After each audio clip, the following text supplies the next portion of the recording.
আসলে আমার চাওয়া পাওয়া দিয়ে অনেক কিছু হবে না। লাস্ট ওডিআই ম্যাচ খেলেছি, অনেকদিন হয়ে গিয়েছে। ইউএর সাথে হারলে খারাপ লাগবে অ্যাজ এ প্লেয়ার হিসেবে।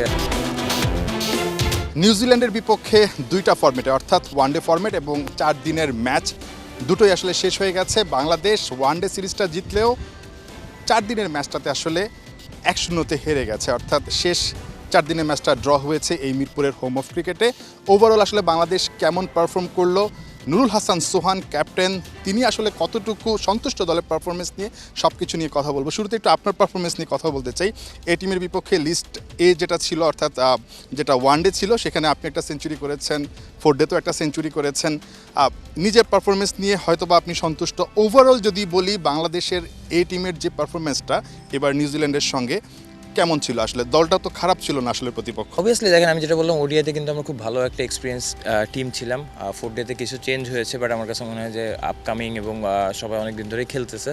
বাট ওডিআইতে আমার কাছে মনে হয় যে আমরা খুব ভালো ক্রিকেট খেলেছি এবং যে জিনিসটা বলতে হয় যে হয়তো প্রথম 2টা ম্যাচ জিতে আমরা নিউজিল্যান্ডের সাথে আপনার 2-0 সিরিজ এগিয়েছিলাম। পরে হয়তো লাস্ট ম্যাচে অনেকগুলো চেঞ্জ করে তারপর আমরা টিম করেছি, যেখান থেকে আমরা হয়তো 2-1 সিরিজটা জিতেছি। বাট আমার কাছে মনে হয় যে ওভারঅল টিম কম্বিনেশন এবং ওডিআই টিম পারফরমেন্স আমাদের সবার খুব ভালো ছিল।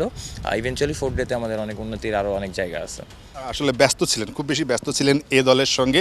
ন্যাশনাল টিমে খেলা দেখার নিশ্চয়ই সুযোগ হয়েছে। বাংলাদেশ ইউএর সঙ্গে সিরিজটা টি-20 সিরিজটা হেরে গেছে, একটু আপসেট হয়েছেন কিনা? মানে ইউএর সঙ্গে সিরিজটা সহযোগী দেশ, বাংলাদেশ তো আসলে ঠিক ওই জায়গাটায় নাই নিশ্চয়ই, এই ফরম্যাটে এতটা বাজে অবস্থায় নেই, তারপরে কেন সিরিজ হেরে গেল? ইউএর সাথে হারলে খারাপ লাগবে অ্যাজ এ প্লেয়ার হিসেবে। আমিও হয়তো লাস্ট যেহেতু আমাদের খেলা চলছে, তাড়াতাড়ি ঘুমা যাওয়ার কারণে হয়তো খেলা পরে হাইলাইটস দেখেছি, পুরো শেষ করতে পারি না। বাট অবভিয়াসলি আমার কাছে মনে হয় যে কষ্ট তো পেয়েছি, উন্নতির জায়গা তো আছে। বাট আমার কাছে মনে হয় যে ধরেন টিমের সাথে থাকলে হয়তো অনেক কিছু বোঝা যায়। বাইরে থেকে যেহেতু আমি বললাম এই টিম নিয়ে অনেক বিজি ছিলাম, আমি আসলে খুব ভালো মতো ফলো করা হয় না। বাট অবভিয়াসলি যেটা বললাম যে ইউএর মতো টিমের সাথে হারলে প্লেয়ার হিসেবে অবভিয়াসলি খারাপ লাগবে। বাট ইনশাল্লাহ মানে পার্ট অফ লাইফ। আমার কাছে মনে হয় যে এখান থেকে যেহেতু আবার পাকিস্তান সিরিজ আছে, যদি আমরা এখানে ভালো কিছু করতে পারি হয়তো বা ভালো ক্রিকেট দেখা যাবে। অবশ্যই সেই প্রত্যাশাটা অবশ্যই আমরা করতেই পারি। নুরুল হাসান সোহানের সময়টা মাঠে খারাপ যাচ্ছে না, সবশেষ ডিপিএলে 58 অ্যাভারেজে আপনি রান করেছেন। পাশাপাশি এই টিমে যেটা বললাম একটা লিস্টেতে সেঞ্চুরি করেছেন ওয়ান ডেতে এবং 4 ডেতেও একটা সেঞ্চুরি করেছেন। খুব ভালো সময় যাচ্ছে। সামনে শ্রীলঙ্কা সফর, সেখানে টেস্টও বাংলাদেশ খেলবে, ওডিআইও খেলবে, টি-20ও খেলবে। নুরুল হাসান সোহান কি আসলে শেষ পর্যন্ত মানে নিজের ডাকটা প্রত্যাশা করছে কিনা সিলেক্টরদের কাছ থেকে?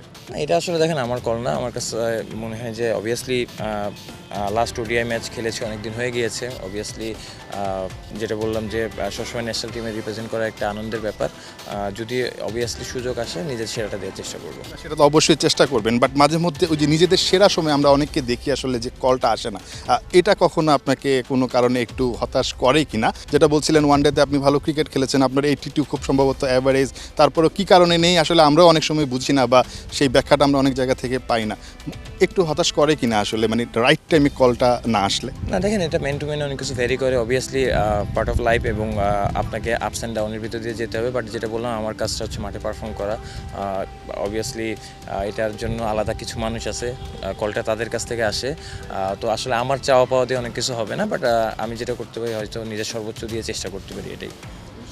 সোহান, আপনার জন্য অনেক শুভকামনা থাকলো। আমরা আশা করছি আপনি শ্রীলঙ্কা সফরে ডাক পাবেন নিশ্চয়ই। কোনো না কোনোভাবে আসলে শ্রীলঙ্কার বিপক্ষে কোনো একটা ফরম্যাটে নুরুল হাসান সোহান হয়তোবা দলে ডাক পাবেন। সিলেকশন প্রসেসটা হয়তোবা ঠিকঠাক থাকবে এবং সেখানটায় হয়তোবা আমরা নুরুল হাসান সোহানকে দেখতে পাবো। সাম্প্রতিক পারফরমেন্সটা দুর্দান্ত নুরুল হাসান সোহানের, যেটা বলছিলাম, সেটা যদি আসলে চান্স পাওয়ার পর ন্যাশনাল টিমেও ধরে রাখতে পারেন, হয়তোবা বাংলাদেশের যে খারাপ সময় যাচ্ছে সেই খারাপ সময় থেকে উতরানোর জন্য সোহান হয়তো বা একটা ভালো কন্ট্রিবিউশন রাখতে পারেন। নাহিয়ান বিন জসিম, 71, ঢাকা।